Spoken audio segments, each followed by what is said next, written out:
Good morning friend, my self Jitendra Kumar. और आज हम हमारा नया जो नेक्स्ट टॉपिक लेकर आए हैं वो है application of the dimensional analysis. Dimensional analysis की जो वेरियस एप्लीकेशन है उसके रिगार्डिंग अपन आज डिस्कस करने जा रहे हैं। तो इसकी बेसिक जो एप्लीकेशन है वो ये है कि जो अपने पास जो फिजिकल क्वांटिटी है, एक फिजिकल क्वांटिटी को दूसरे फिजिकल क्वांटिटी की जो यूनिट सिस्टम है उसको कन्वर्ट करने के लिए हम इसका इस्तेमाल करते हैं डायमेंशनल एनालिसिस का। कैसे कि जैसे देखो नॉर्मली मतलब हमें पता है कि 1 किलोमीटर इक्वल्स टू 1000 मीटर। ये हमें सबको पता है कि 1 किलोमीटर के अंदर 1000 मीटर होते हैं। लेकिन ये किस तरीके से अपन है ना इसको 1 किलोमीटर को 1000 मीटर में कन्वर्ट करते हैं। तो सिंपल सी बात है कि आपको अगर CGS to MKS ये दो सिस्टम है या कोई भी 3 सिस्टम है, FPS foot pound second centimetre metre second. CGS means centimetre metre, CGS मतलब सेंटीमीटर ग्राम और सेकेंड, सेंटीमीटर ग्राम और सेकेंड। इसको अपने को कन्वर्ट करना है MKS में।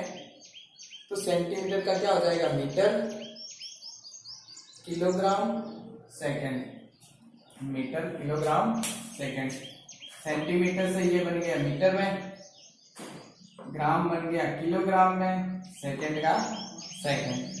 तो किसी भी एक यूनिट सिस्टम से CGS से MKS में जाने के लिए हम जिस एप्लीकेशन जिसका यूज लेते हैं वो अपना है डायमेंशनल एनालिसिस। डायमेंशनल एनालिसिस उसकी जो दूसरी एप्लीकेशन है वो ये है कि कोई भी आपके पास फिजिकल क्वांटिटी दे रखी है, उस फिजिकल क्वांटिटी का जो फॉर्मूले का जो उसका सूत्र है उसको उस सूत्र को अपन किस तरीके से मतलब चेक कर सकते हैं कि भाई ये जो सूत्र है आपको दिया है, ये जो सूत्र F इक्वल टू M है, मान लो F equal to M, F equal to M है।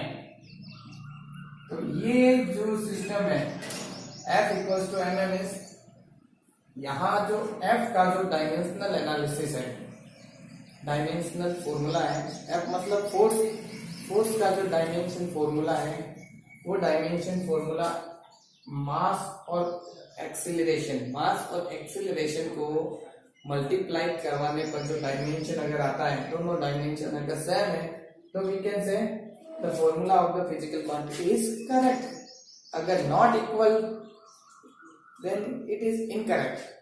ठीक है। जो थर्ड एप्लीकेशन है to obtain a relationship between different physical quantity. To obtain a relation between different physical quantity.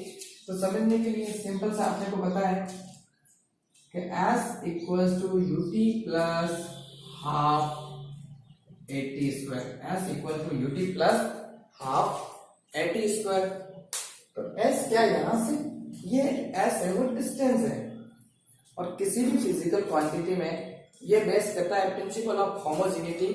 तो उसके अनुसार हम किसी भी फिजिकल क्वांटिटी में सेम फिजिकल क्वांटिटी को जोड़ सकते हैं, सेम फिजिकल क्वांटिटी को घटा सकते हैं। वो जो अपने पास जो आइडियल गैस इक्वेशन थी PV equal to nRT, PV equal to nRT।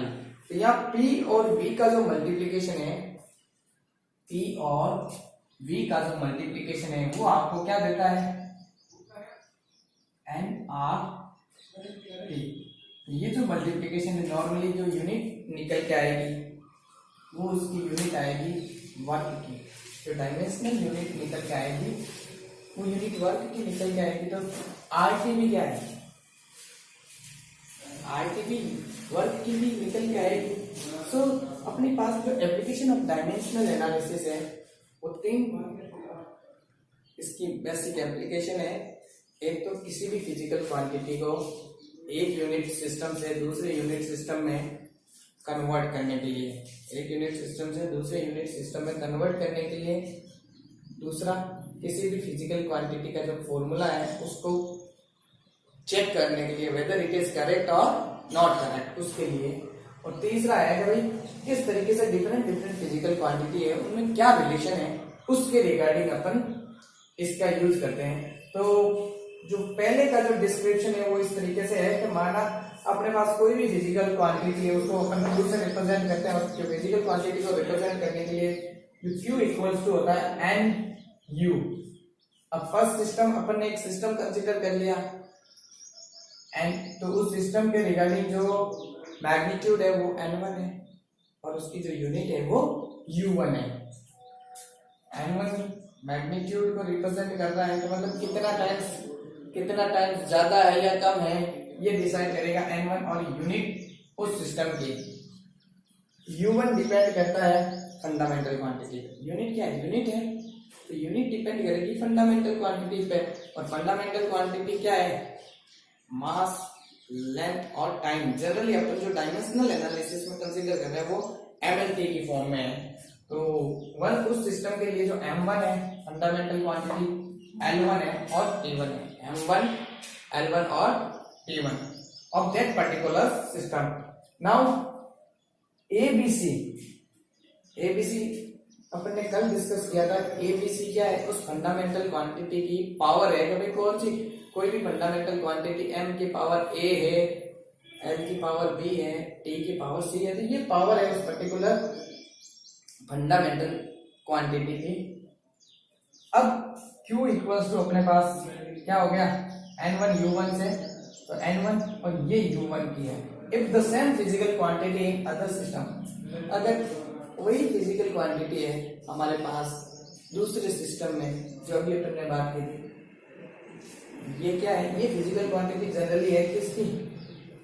ये MKS में, ये CGS में। तो if same physical quantity is in other system then we can say Q equal to N2 U2, Q equal to N2 U2 and N2 equals to M2 की power A, L2 की power B और T2 की power C। पानी डाल इसमें। Now जैसा कि अपन जानते हैं कि फिजिकल क्वांटिटी वही फिजिकल क्वांटिटी है दूसरे सिस्टम में है, तो उसको इस तरीके से अपन रिप्रेजेंट कर सकते हैं Q equal to N2 U2, Q equal to N2 U2। और फिजिकल क्वांटिटी का जो डिस्क्रिप्शन है वो इस तरीके से है कि इसका जो न्यूमेरिकल वैल्यू मीन्स इसके मैग्नीट्यूड और इसके यूनिट का जो मल्टीप्लिकेशन होता है वो हमेशा कांस्टेंट को इंट्रोड्यूस करता है।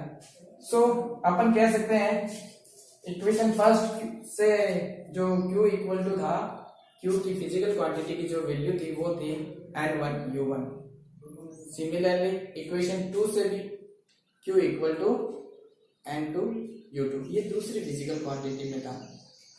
आइदर MKS टू CGS मान लो या CGS से MKS। तो इस तरीके से U1 की जो वैल्यू आई ये M1 L1 T1 और U2 सिस्टम में M2 U2 M2 L2 T2।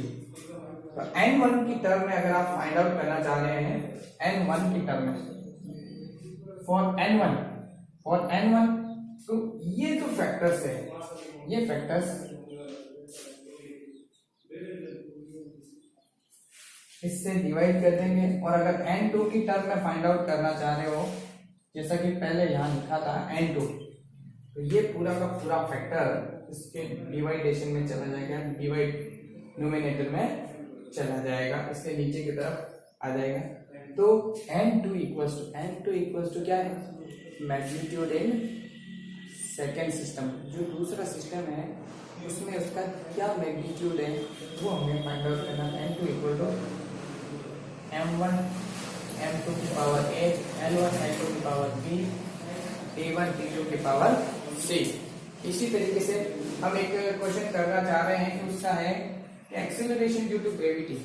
Acceleration due to gravity जो G है, G की वैल्यू है 9.8 मीटर पर second square in MKS system. तो हम इसको कन्वर्ट करना चाह रहे हैं CGS में। तो हमारे पास जो फॉर्मूला है वो इस तरीके से है N2 equal to m1 divided by m2 की power a, l1 divided by l2 की power b, t1 t1 divided by t2 की power c. So the dimensional formula जो एक्सेलरेशन ड्यू टू ग्रेविटी का जो डायमेंशनल फॉर्मूला है वो dimensional formula है g equals to m की power 0 l की पावर 1 t की पावर -2. तो जो यहां से निकल के आ रहा है n2 की टर्म में अपने को फाइंड आउट करना, मतलब CGS में फाइंड आउट करना है. तो यहाँ n1 की जो वैल्यू है 9.8, ये m1 का है, ये L का है और ये T का टर्म है.